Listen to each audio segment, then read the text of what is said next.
Okay. All right, Lauren, thank you so much for being on the podcast today. Thanks for having me. All right, so I figured we could just get right into it. Tell us about yourself. Tell us about your story. So obviously my name is Lauren Gibbs. I'm 34 years old and went to Brown undergrad, studied business, played volleyball there competitively, so D1 athlete. Found Cutco cutlery at 18. Yeah. So started my sales career there, which was the best schooling I could have asked for, really. Graduated from college, ran an office for a couple years, moved on to other ventures, kind of hopped around from like sales career to sales career. Because what I didn't realize selling Cutco is that your career is really dependent on the product, support, and resources you have. Mm-hmm. So I thought because I was good at Cutco, I could just sell anything. And I was wrong. And so hazardous waste disposal services do not sell themselves. Yeah, it's a fun one. Yeah, and so got fired actually from that job, sat on my couch for 7 months unemployed, collecting unemployment, feeling like I had screwed everything up. Luckily enough, my dad was kind enough to pay for me to go to therapy and just kind of work through some of what I call my rich kid syndrome issues. Mm-hmm. And then found a job with ADT, moved to Orange County from San Diego and started working there. And I was like, holy corporate America, this is not the business. Everything's beige and everything they joke about in movies is absolutely correct. And so it just wasn't the right space for my very entrepreneurial spirit. Like I felt like there's nothing wrong with wearing a suit unless you're 5'10", 185 pounds and jacked out of your mind. They don't make suits for you. So Right. I just felt like I was playing dress up in my mom's closet and putting on these very ill-fitting suits every day and just wasn't living what I now know to be called my authentic self. So I, did what any kid would do. And I call myself a kid. I was like 27, 28, whatever. I decided to go to grad school. I was like, maybe that'll be my hobby. I'll go to grad school. And people are like, most people's hobbies aren't school. And I was like, well, it's productive. And it gives me something to do. So I started going to grad school. In the process, I got promoted. And at the end of grad school, I was like, okay, that was great. But now I have to go back to just living the same life. And at that point, I was making 6 figures and I had nice things and I had the dream apartment, but I was just it just wasn't it. And I was like, I can't believe I worked this hard to get to this place where I thought I wanted to be. And this just isn't the business. Like, this is not, no, I can't do this for the rest of my life. So honestly, I'd started to feel a little, I wouldn't say hopeless, but just like, what do I do next? And,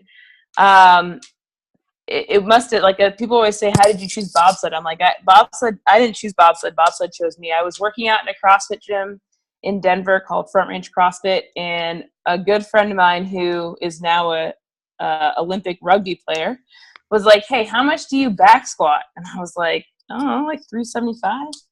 She was like, okay, well, how much do you deadlift? And I said 425. And she's like, can you sprint? And I was like, Jill, what's the deal? What's with it, like, athletic interview? And she's like, I think you should bobsled. And I was like, people don't actually do that. Like, that's not something people do. And at that point I was 30 and I was like, I have a job. I just finished my MBA. I've been sitting at a desk for the last, 10 years. I can't bobsled. Like, it's not something I can do. So, I made a deal with myself, during that unemployment phase, that I would fully see through and fully vet any opportunity that came to me before turning it down. Because at that point when I was unemployed, I was turning on all these jobs that I thought I was too good for. And then by virtue of that, I was just sitting on my butt doing nothing. So I was like, okay, some money is better than no money. So I was like, you know what? That's the deal I made. I've got to, hypocrisy is not one of my favorite traits. So I was like, I got to do it. The tryout was at an Olympic training center. So I thought, hey, I've never been to one of those before. Maybe I'll run into Michael Phelps. I'll buy like a cool t-shirt, take a tour, eat in the cafeteria. And that will be my story that I tell at work on Monday. So, did that, didn't run into Michael Phelps, unfortunately. I've met him since. He's very nice. But I did the test, and then 2 weeks later I got an email about a camp that I was being invited to Lake Placid, New York. Now, being from LA, I had no concept of where Lake Placid was, but I knew they were offering me a free week at an Olympic training center. I was like, that's going to be my story. That's awesome. Like, I'll live like a college kid for a week, and that's cool. And so by that point, I had transitioned out of the corporate job and was actually working with Mark Lovis. Oh, yeah? Yep. Working at Truemaker as a regional sales director. And I remember being like, hey, Mark, I need a week off, but don't worry, I'm not actually going to bobsled in true Mark fashion. He kind of looked at me, looked like he was like processing it, and then went on talking about whatever we were talking about. I think we were talking about Thumbtack, the company Thumbtack at the time, which is funny. And then it just kind of, pun intended, snowballed after that. Like, that camp went well, so I got invited to this, and I got invited to that. And then the next thing you know, I was standing on top of a mountain, clicking on a bobsled helmet. And from that longest minute of my life, that first run, I was hooked. And 4 years later, I'm an Olympic silver medalist. Yeah, well done. Well done. So how did your sales experience factor into who you are today? It's funny because I remember so fondly on my sales experience, especially at Cutco. But as a sales rep, like, I remember going to bed really late because I was a 18-year-old. So, like, I'd get home after work, go party with my friends, whatever that meant at 18 in Pasadena. Right. And then, like, get up at 6:30 in the morning, put on a suit, drive from Pasadena to Hollywood, not knowing there was an office closer to me, making my phone calls, fighting traffic, making my phone calls, driving back to Pasadena to do my appointments, and then driving back to Hollywood at night to make more phone calls. And honestly, I just remember thinking, like, gosh, this is so hard. I remember, like, oh, why is this so hard? But I'm a firm believer that on the day of victory, no fatigue is felt. And so that mentality has carried me through any tough situation, any, like, real opportunity you're going to take. It's not going to be easy. Getting into bobsled for me was easy, but once I was in it, like, the number of just times I wanted to quit, or, times that things didn't go my way. And that's what sales teaches you, right? It teaches, like, sometimes people cancel orders. That's just part of life. Mm-hmm. Sometimes customers aren't happy with you. That's just part of life. And with Cutco, it's such a supportive network as far as, like, customer service. So when a customer would have an issue, I just got accustomed to calling them and asking them, what I could have done differently. And it was always for something silly that I, just was a one-off. So I didn't get a lot of returned orders. But, sales just teaches you about life. It teaches you to work really hard and that you are the master of your success. And it also teaches you that things happen and move on and get over it. Right on. Now, you didn't start bobsledding until 2014, right? And then a few years later, boom. So a lot of the people that are doing network marketing, right, they're re-careering. So they might be whatever they were doing, and they're like, I think I'll build a sales empire. So what advice would you give to someone who doesn't have sales experience or leadership experience, and then now they're like, I am in it to win it? Yeah, I mean, in some instances, I would say go at it with reckless abandon. You just have to, you have to throw yourself into it and be overcommitted. But then I think the other important part is to seek out people who have done what you've done. Like, it's funny that we're having this conversation now because, like I said, I remember you introducing me as you were a sales manager. I was a rep, and it was my first talk, which was like I still remember that talk. It was awful. Like, I couldn't get my hand to stop moving because I was so nervous. So good. I remember it. That was. I remember being horrible. I was fiddling with my bra. Like, I just remember being like, the words are great, but the way I'm presenting myself right now, I sound like a petulant child. But I would just say, go after it, and be open to learning, and be open to failure, because people run from failure so often, and if I look at why I'm where I am today, it starts as a 25-year-old, 26-year-old sitting on a couch unemployed, like thinking that she'd screwed everything up. Yeah. So. There's hope for us that sit on the couch thinking we've screwed everything up. Oh, absolutely. Go to therapy and get your life together. That's also good advice. Tell us about how you had to learn how to sprint, because I thought that was fun when we were talking about, like, you didn't sprint and you had to learn how to do that. That's still in the process. It's gotten better, but I kind of used to run like a spastic elephant with just everything flailing in different directions. And I didn't realize how much technique was involved in it. Like, you would think running in a straight line is pretty easy, but there's this concept called dorsiflexing that I've now learned to appreciate. So for those of you who don't know, look up dorsiflexing. It's basically utilizing the most powerful part of your foot.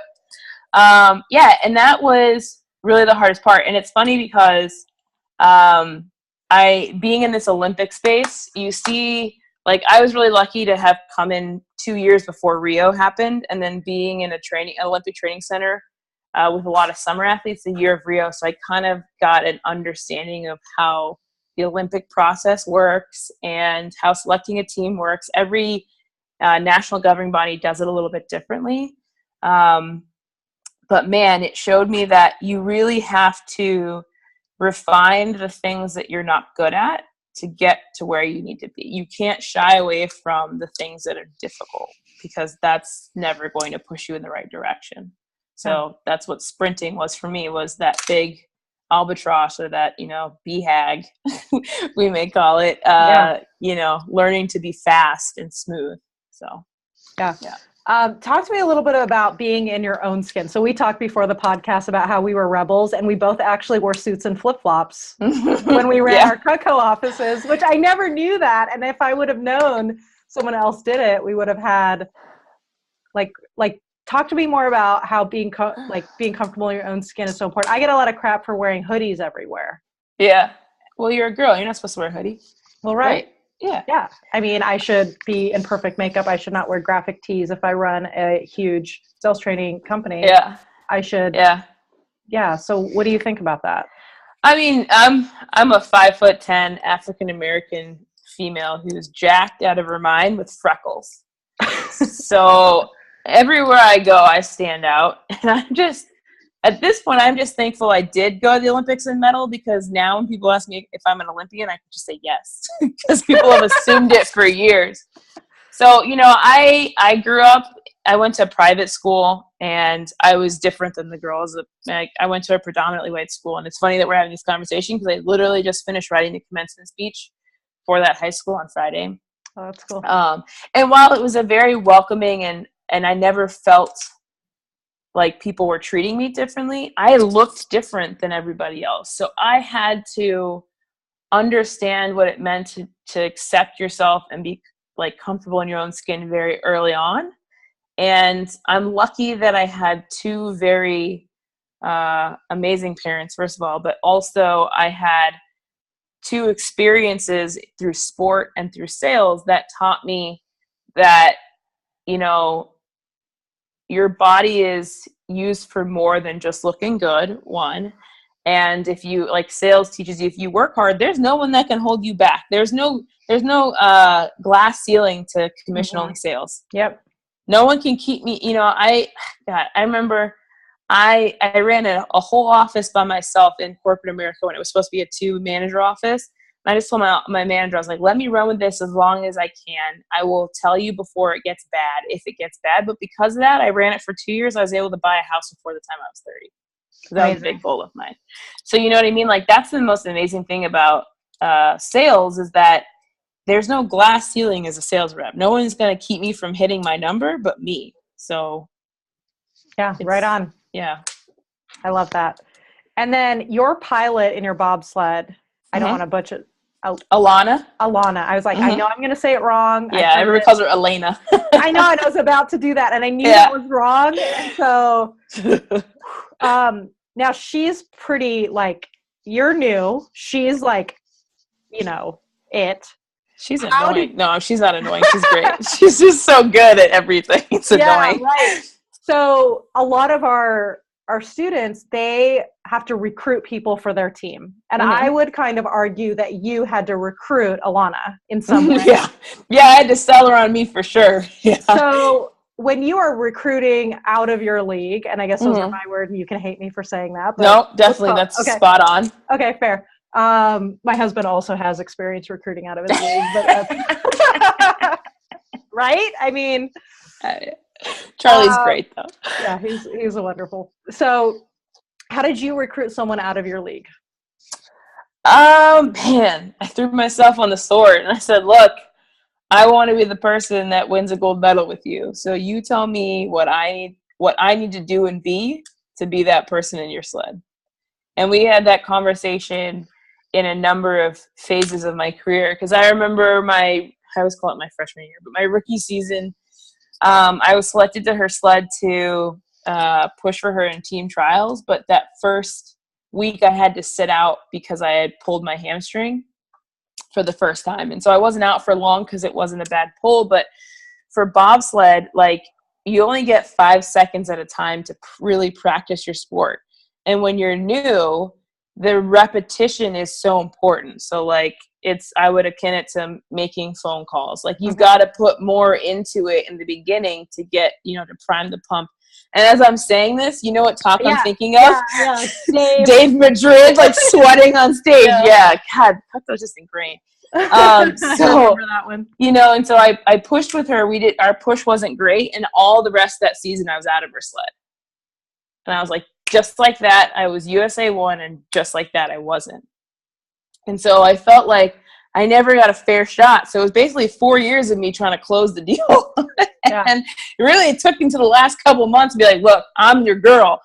So yeah, it was just about, and I it's just like sales. It's listening to what she wanted, and then coming back with solutions that made me the right choice. Well, I think that's perfectly it, and being persistent. Yeah, absolutely. Right? So if I'm trying to, recruit a superstar, it's like, what do you need for this to work? Coming back with it, but then also not being like, oh, you didn't pick me. Yeah. It's absolutely right. You can't get butt hurt. And at the end of the day, like, if you're not doing a good enough job presenting the opportunity to someone, because people who are intelligent will see a good opportunity and generally take it if they have the bandwidth. Now, if they don't have the bandwidth at that moment, it doesn't mean it won't be something that is a good fit for them in the future. But if you feel like everything's aligning and for some reason they're just not like biting, then you need to take a step back and think about how you're projecting the opportunity and how you can better, I guess, explain it or, increase some skill there. Okay, I have one burning question that I'm like, should I ask this or should I not? Is this I hope I know what question it is. Go for it. Okay. So I'm a social science, behavioral psychology nerd, like major nerd alert, cognitive science major. I read all the books on social psychology. And you know what they say about silver medalists? They say that silver medalists are less happy than bronze medalists. That's funny. Is that true or not? Well, I think that is true in most instances, but not in my case. Like, Alana talks about this all the time because she went to Vancouver as a brakeman, won a bronze, went to Sochi, and took home silver, and then obviously silver in Pyeongchang. So for me, I really honestly didn't care what color the medal was. You realize 0.07% of people in the world become a Winter Olympian. A large percentage of Olympians compete their entire life in order to make it to the Olympics. And there are athletes who have competed their entire life and never made it to the Olympics. And I have teammates who worked maybe not as hard as I did, but as hard as they could to go to the Olympics and never got there. So, it takes some perspective. If there's any anger or animosity towards that medal, it's not the medal. It's because I truly felt like we did everything we could to win gold, and then we didn't.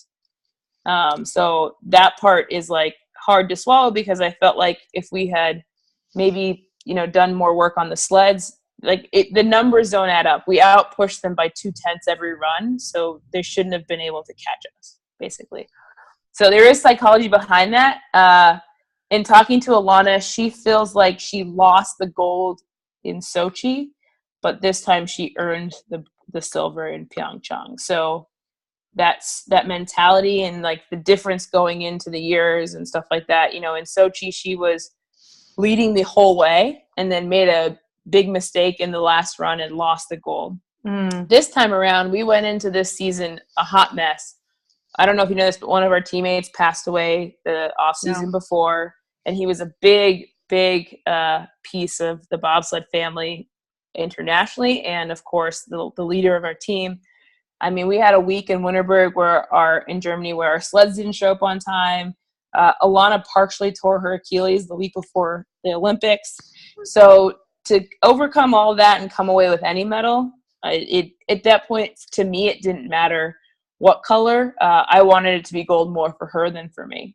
Sure. What advice would you give to people who get stuck in comparison with other people at other ranks and like, I should be further? Yeah, it's funny. Even if you're right, even if you should be further, just by doing that, you'll never get there. You just gotta stop. And I had to too. There were Olympians coming back, like Lolo Jones came back, Asia Evans came back, and I would try and compare myself to those two. And then what I realized is what Asia needed to do to be successful and what Lolo needed to do to be successful was different than what I needed to be successful. So if I'm not just like them, there's no point in comparing myself to them. That it wasn't fruitful. So, well, every story is different, and it kind of goes back to your thoughts on authenticity and being comfortable in your own skin instead of trying to be in someone else's skin. That probably doesn't help anything. Yeah. Awesome. Lauren, thank you so much. Is there any last final thoughts you have for all these folks on their sales and leadership journey? Other than, of course, listen to everything Tasha says. You haven't actually said that yet. I don't. First, listen to everything Tasha says. Okay, thank you. But I think more importantly, if you let it be, sales can be the most freeing opportunity you will ever have. It will take you places and allow you to do things that you wouldn't normally get to do. Sales is what makes the world go round. And if you look at your company and your product and you say, this is a great company and this is a great product, then there's no reason why you shouldn't find a way to share it with as many people as possible. I know when I was starting in sales, I had to get over that annoying car salesman type mentality. And, I haven't sold Cutco full time since I was 23, and now I'm 34, and I still have customers that say, oh, we have our Lauren Gibbs set. And so sales allows you to become a part of many people's stories, and it allows you to learn and grow from meeting a number of different people that you wouldn't ever meet, and it allows you to pay it forward to your customers and the people you meet along the way. So awesome. You should do it. Yeah. That's so good. Thank you so much, Lauren, for taking your time today and chatting with me and I guess everybody in the emergosphere, if that's a word. All right. It is now. Awesome. Thanks. Thank you.